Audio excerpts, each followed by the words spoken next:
Serena, quick question. If I open one no trump and you've got 4 spades, how do you tell me? 2 spades. Careful, that's the trap. Oh, here we go. 2 spades is a sign-off. It says, "Stop bidding, partner, we're playing here." It doesn't ask me anything, so if I don't have 4 spades myself, We're stuck in a contract that might not even fit. Right, I see the hole. it is, which is where Sam Stayman comes in. Decades ago, he solved exactly this problem. And what he came up with is genuinely the most useful 2 words in bidding. Go on then. Impress me. 2 clubs. That's it. 2 clubs solves the whole thing.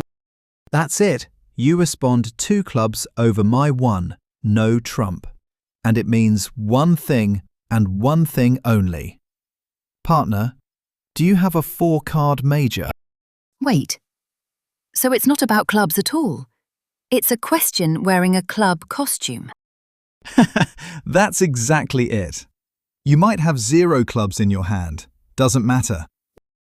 Okay, so what do you say back? 3 options. 4 hearts, I bid. 2 hearts. 4 spades, I bid 2 spades. And if I've got neither, You bid 2 diamonds. Artificial. Sorry, partner, nothing here. you're getting ahead of me now. It's pattern matching. You told me clubs doesn't mean clubs. I assumed diamonds wouldn't mean diamonds either. Fair. So, here's the wrinkle most people miss. Say I reply 2 hearts. That means I've got 4 hearts. Simple enough. Except it doesn't tell you whether I also have 4 spades. If I'm 4-4 in the majors, the rule is I show hearts first. It's how we break the tie. So if I've got 4 spades, not hearts, and you show 2 hearts, there might be a spade fit hiding behind that answer? Exactly.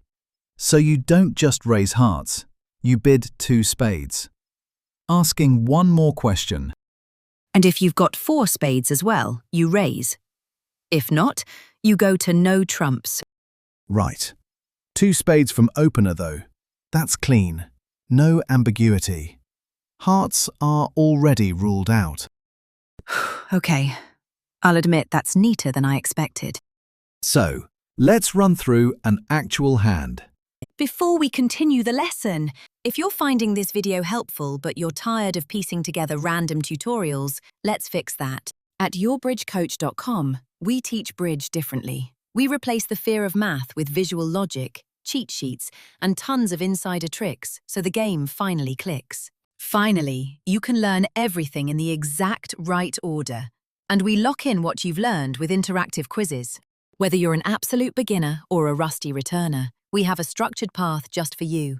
And the best part? You can get lifetime access to our complete foundation course right now for just £1. Click the link in the description to grab it, and let's get back to today's lesson. Let's run through an actual hand. Partner opens 1 no trump. You pick this up. 4 spades, 4 hearts, 13 points. Right. 2 4-card majors. Enough for game. What do you bid? 2 clubs.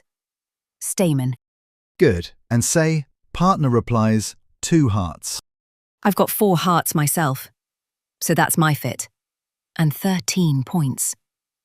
Game is nearly certain. So? 4 hearts. Done. Perfect. Now, same hand, same opening. But partner replies 2 diamonds instead. No major. Then I fall back to no trumps. 3 no trumps. Same points, different answer. Completely different contract. One question. That's the whole thing. Does any of this change depending on which system you play? Good question. Let's pause on that for a second. Stayman works exactly the same way whichever system you play. Go on. If you play ACOL, like we do here in the UK, my 1 no trump shows 12 to 14. A weak no trump. Standard American It's 15 to 17. Strong. So 11 points opposite a weak no trump puts you around 23 to 25 combined. Borderline. Right, but 11 opposite a strong no trump, 26 to 28. Game's close to guaranteed. So with a strong no trump, I should feel more confident reaching for Stayman. Exactly that. The mechanics don't care which system you're playing. So worst case, I've wasted one bid. Best case, I've found a major fit that scores better and plays safer. Those are genuinely the two outcomes. 20 points difference in scoring sounds small. But in duplicate, those small margins add up. I get it. I genuinely have nothing to add to that. What are the classic ways people get this wrong? 3. Using it without enough points. If partner shows no major and you can't follow up safely, you've created a problem for yourself. Using it with a 5-card major, that's what transfers are for. And bidding 2 clubs because you actually have good clubs. Partner just ignores the clubs entirely. Completely ignores them. 2 clubs is 1 question and 1 question only. That's really all Stayman is. 1 question, 3 honest answers, and a partnership that ends up in the right contract instead of guessing. Whichever system you call home. Drop your biggest bridge pain point in the comments below so we can fix it in a future video. And if you are ready to stop piecing together random videos, head over to the link in the description. You can get lifetime access to our complete foundation course for just £1. That's about $1.25. Click the link below right now, and I'll see you over at yourbridgecoach.com.